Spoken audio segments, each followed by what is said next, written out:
Olá, eu sou o professor Álvaro Queiroz e neste vídeo nós falaremos a respeito do aniversário de Maceió, chamada a Cidade Sorriso, a capital das Alagoas e de todos os alagoanos. A notícia mais antiga, mais remota que se tem a respeito do território de Maceió remonta ao comecinho do século XVII. É um documento que se encontra no arquivo do nosso honorável Instituto Histórico e Geográfico de Alagoas, datado de 1609.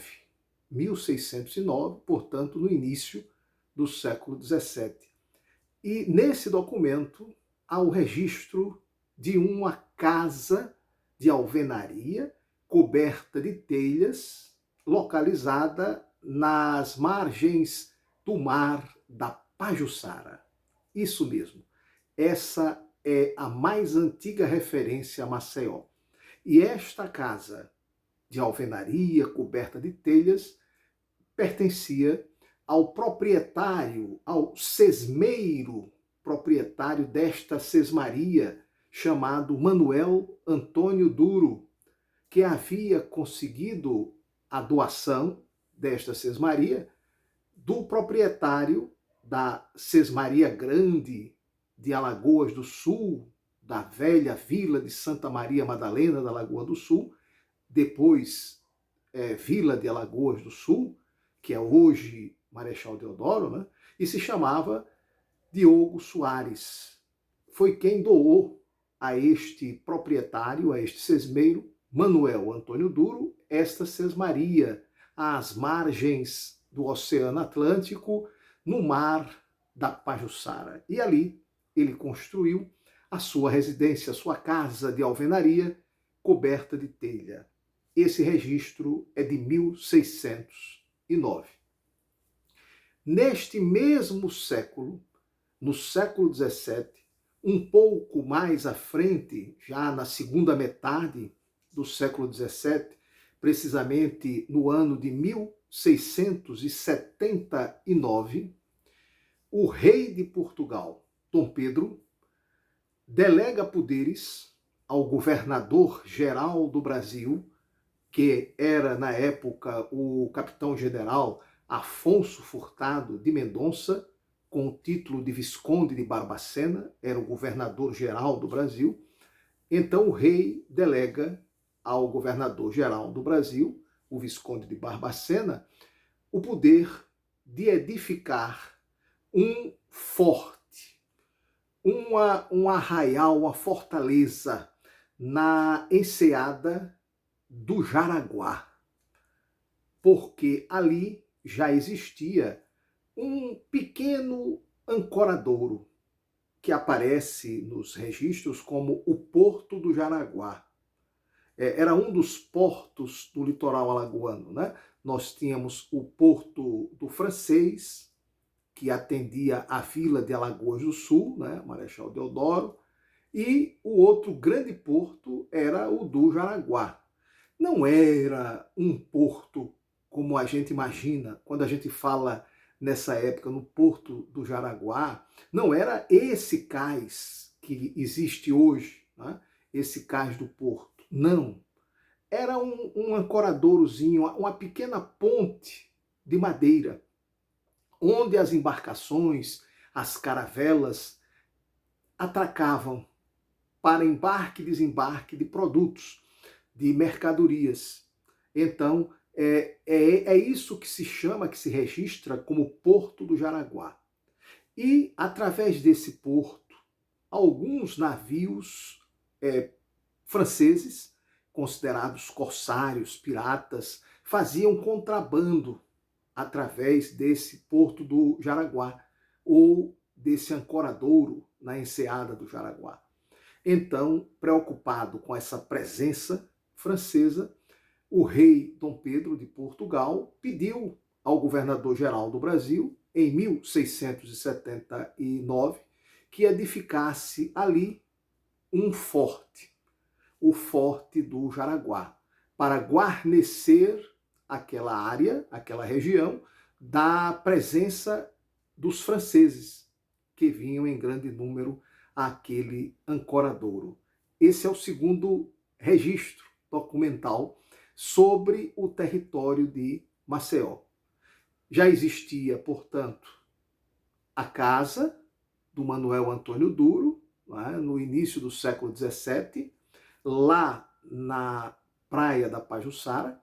Já existia o ancoradouro do Jaraguá, uma ponte de embarque e desembarque, e um pequeno povoadozinho, um vilarejo de pescadores ali na enseada do Jaraguá. E alguns pequenos comerciantes que ali residiam. Mais tarde, também ainda no final do século XVII, foi edificado um engenho de açúcar naquela região onde hoje se encontra a Praça da Catedral, Praça Dom Pedro II. O engenho era de propriedade do capitão Apolinário Fernandes Padilha e de sua esposa, dona Beatriz Ferreira Padilha. Então, esse engenho foi denominado de Engenho Maceió, uma referência à expressão tupi, dada pelos antigos habitantes da região, os índios caetés, que foram os primeiros habitantes daqui, da nossa região de Maceió. Eles chamavam essa região de Maçaioque, em língua tupi, o aterro que tapa o alagado, ou o alagadiço. Né?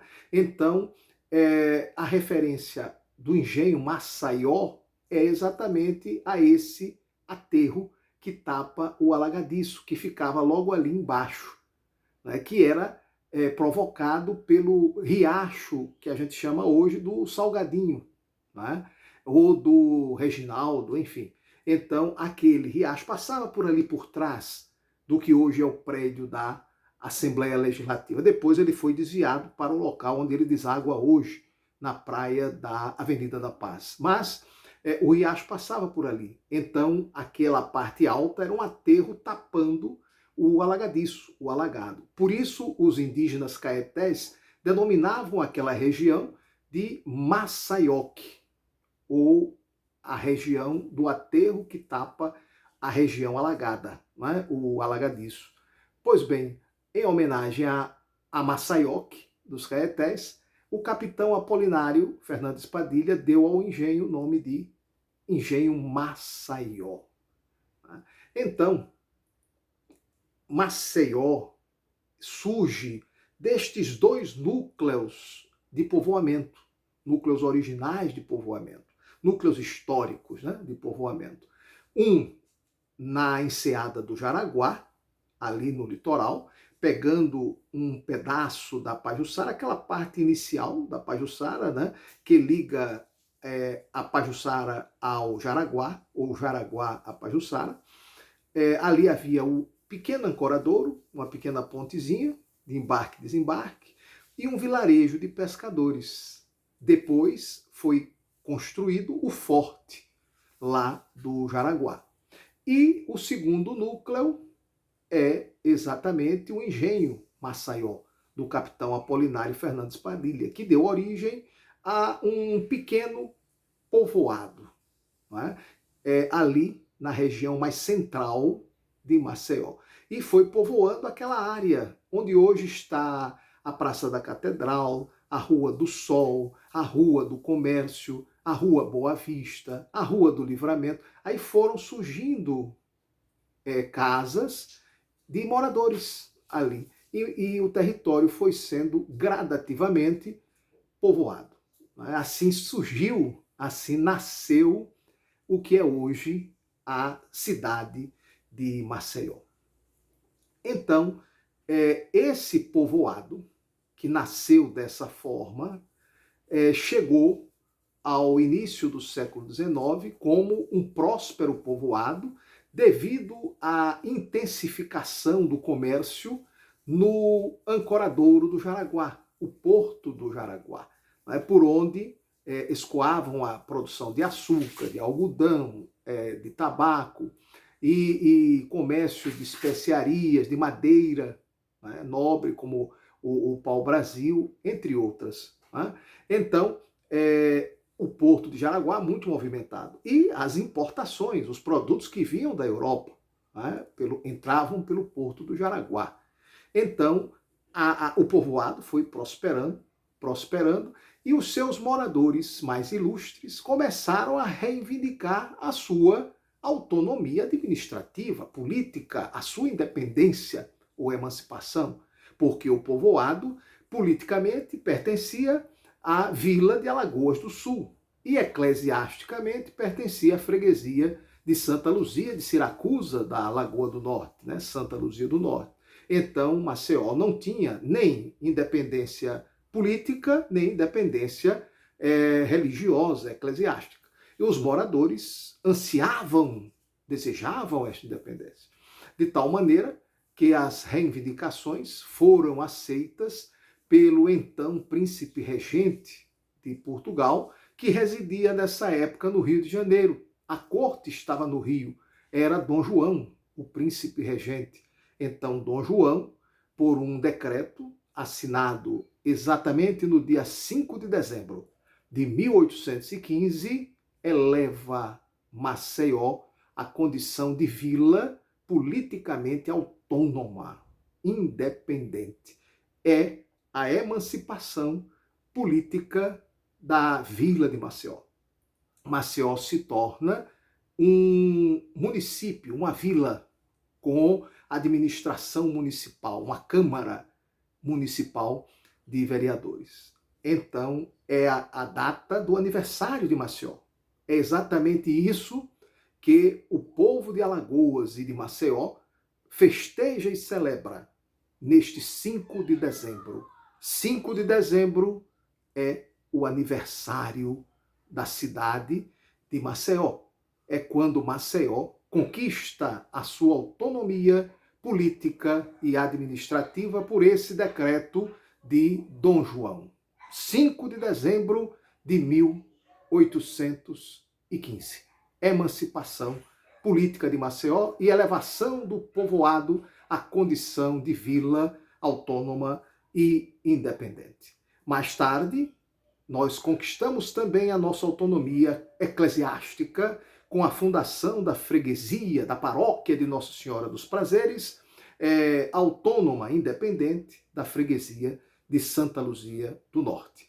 Assim, Maceió começou cada vez mais a se desenvolver e a crescer e a prosperar, até que finalmente conquista o status de metrópole, de capital das Alagoas. Mas isso é uma outra história. Se você gostou deste vídeo, deixe o seu like. Deixe também o seu comentário. Diga alguma coisa, pergunte, questione, converse com a gente. É muito importante o seu comentário para nós. E não esqueça de divulgar o nosso canal com os seus familiares, amigos e conhecidos. Fique com a gente, divulgue o nosso canal, divulgue a nossa história e até o próximo vídeo, se Deus assim nos permitir.